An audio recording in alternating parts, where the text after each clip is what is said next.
So I love thank Puerto you. Rico. Gracias, gracias. Thank you, ladies, for giving me the time to talk about this incredible, lovely film.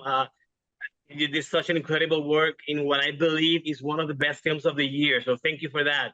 Thank you. I have to say that it brought back so many memories of my mother-in-law's passing 10 years ago, and the dynamics between my wife and precisely her two sisters during those days leading up to her passing. It felt so close to me. So let me start with you, Carrie.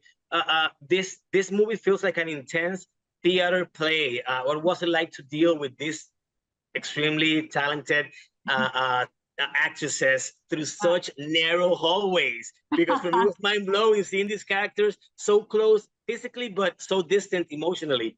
Yeah, that's a great observation. It did feel like an intense theater play. It's very language heavy, as you noted, and I think we approached it like a play. We had to be really prepared in order to kind of jump into the scenes appropriately. And the space was a real rent-controlled apartment in New York, and so it definitely inspired the feelings of claustrophobia that the audience can feel. And also, it helped us also garner some intimacy with each other, because we couldn't really get away from each other, which is what happens when you're in that vigil for waiting for death. But we didn't want to, because I really do. I mean, the reason I did the film is because of these two ladies and because it was a great script. But what a joy it was to get to work with them.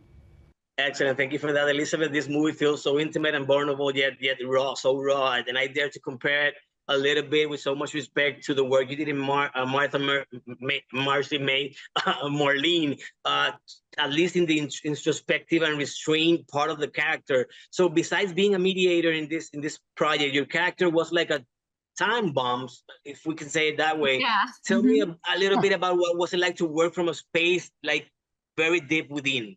That's a great question.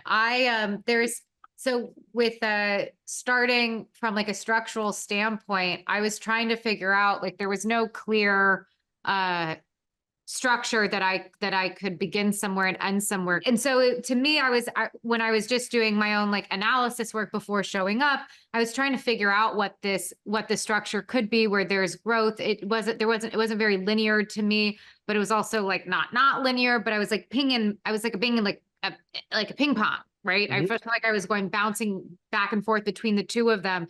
And then eventually it just kind of escalates into an expression of frustration and anger. And I think it was, what was fun for me is I feel like I don't actually recently have had many opportunities to play someone as wanting of being small. And I do actually feel like I do that often. I try and be small and blend into walls often. And so it was nice to try and articulate that through that character. It seemed like a fun thing to get to play with that I haven't gotten to do in a bit. Thank you. Oh my God, my time is up, Natasha. I love what you did with your character. Oh my God, it was incredible. It reminded me a little bit about Living Las Vegas and Nicolas Cage. So thank you so much for giving us such a wonderful character. I love your character. So thank you. I'll see you in Puerto Rico on the Nicolas Cage of San Juan. I'll see you there with a beer or a bottle of wine. So thank you, ladies, so much for giving us one of the best films of the year. All right, thank you.